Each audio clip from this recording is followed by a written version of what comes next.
The first time I saw her clearly, it was in my bathroom mirror. Not as a dream. Not as a passing thought.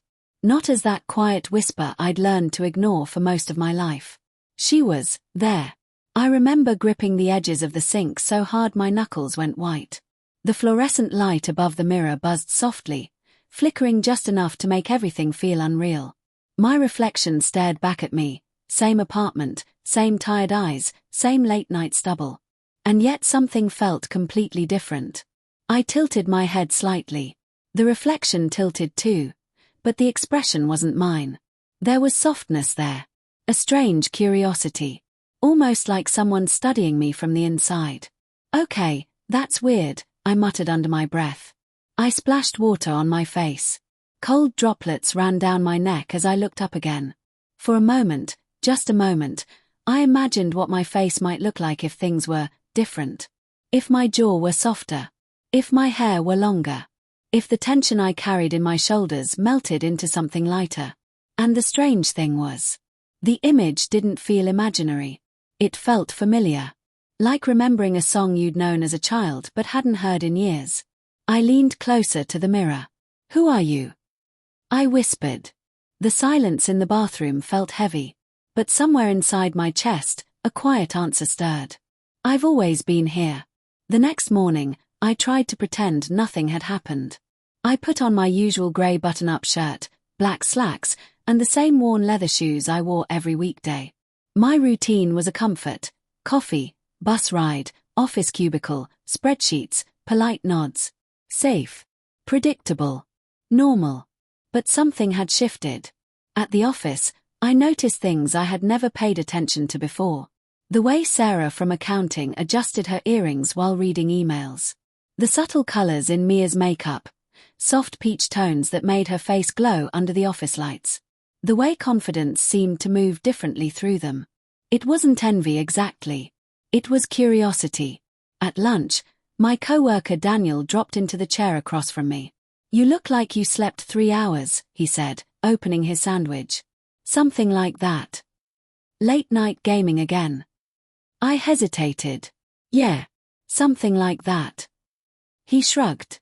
"Man, you need hobbies that involve sunlight." I forced a laugh, but my mind was somewhere else. Because every time I glanced at the dark reflection in my computer monitor, I thought about her again. That quiet presence. That feeling of someone waiting patiently behind my eyes. When I got home that evening, the apartment felt unusually quiet. I tossed my keys onto the kitchen counter and stood there for a long time. My closet door was slightly open. And inside, hidden behind old winter coats, was a small cardboard box I hadn't touched in years. I knew exactly what was in it. I also knew I wasn't supposed to open it. But curiosity has a way of growing louder when you ignore it. I walked over slowly. "Just looking," I murmured to myself. The cardboard lid creaked as I lifted it. Inside were pieces of a life I had tried to forget. A simple black skirt. A soft cream sweater. A small makeup pouch. The fabric looked delicate in my hands. Almost fragile.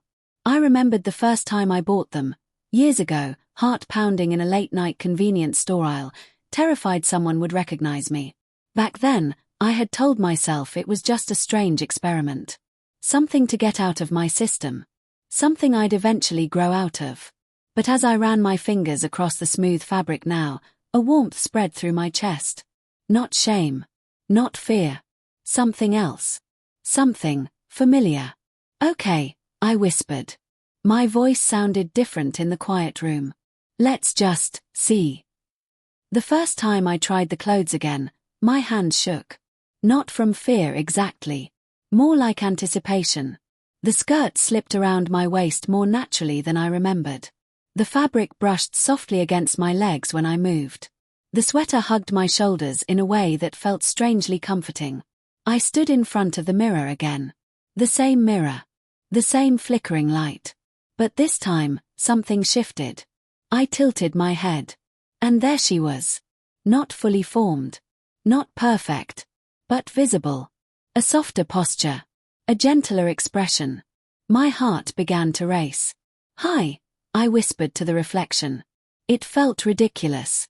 And yet, completely natural. I sat down on the edge of my bed and opened the makeup pouch. Inside were a few simple items: foundation, mascara, a pale pink lipstick. I had watched tutorials years ago. Quietly. Secretly. Memorizing each step. Now my hands moved slowly, carefully. The first brushstroke felt clumsy. The second felt better. By the time I finished, my heart was pounding so loudly I could hear it in my ears. I looked up. And for the first time in my life, I didn't just see myself. I saw her. Not as a fantasy. Not as a secret. As someone real. My eyes filled with tears before I even realized why. "Where have you been?" I whispered. And somewhere deep inside, the answer came again. Waiting. The following weeks became a strange kind of double life. By day, I was still the quiet office worker nobody paid much attention to. By night, my apartment transformed into a small sanctuary of exploration. I practiced makeup. I experimented with different outfits. I watched myself move differently, learning the small details of posture, expression, voice. At first it felt like acting. But slowly, it stopped feeling like a performance. One evening, I found myself twirling slightly in front of the mirror, watching the skirt sway. And I laughed. Not nervously. Not awkwardly. Just laughed. The sound startled me. Because it was the happiest I had felt in years. Still, fear lingered. What if someone found out? What if the world saw this side of me and rejected it? Those thoughts followed me everywhere. Until one Saturday afternoon. I stood in my bedroom staring at the door. Dressed. Ready. Terrified. "You don't have to do this," I whispered to myself. But my reflection looked back with quiet determination. The city outside my apartment buzzed with its usual weekend energy. Cars passing, distant music, laughter drifting through open windows. My hand rested on the doorknob. Heart pounding. "This is crazy," I said aloud. But I opened the door anyway. The first steps outside felt surreal. Every sound seemed louder. Every passerby felt like they could see straight through me. I kept my head down as I walked along the sidewalk. My reflection appeared briefly in a shop window. And I froze. Because instead of panic, I felt something unexpected. Pride. Not loud, dramatic pride. Just a quiet sense of belonging. Inside a small cafe, I ordered coffee with a voice that trembled slightly. The barista smiled politely. "Name for the order." For a moment, my mind went blank. Then the word slipped out naturally. "Lena." The name hung in the air like a fragile glass ornament. The barista nodded and scribbled it on the cup. "Coffee for Lena in a few minutes." I stepped aside, heart racing. Nobody stared. Nobody whispered. The world kept moving. When my name was called, something inside me shifted permanently. Because for the first time, someone else had seen her too. Of course, secrets rarely stay hidden forever. It happened on a Tuesday evening. I had stayed late at work finishing a report. The office was mostly empty when I finally packed my bag. As I walked toward the elevator, I heard a voice behind me. "Hey, wait." I turned. Sarah from accounting stood there, looking uncertain.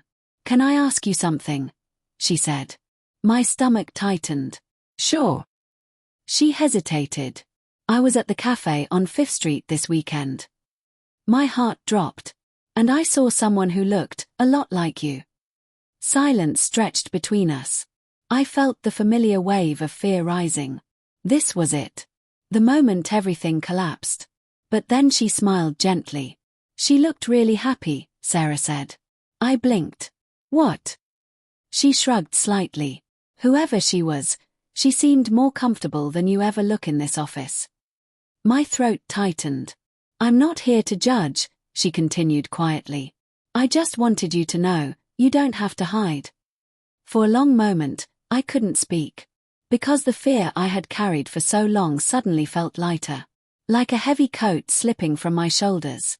"Her name is Lena," I finally whispered. Sarah nodded.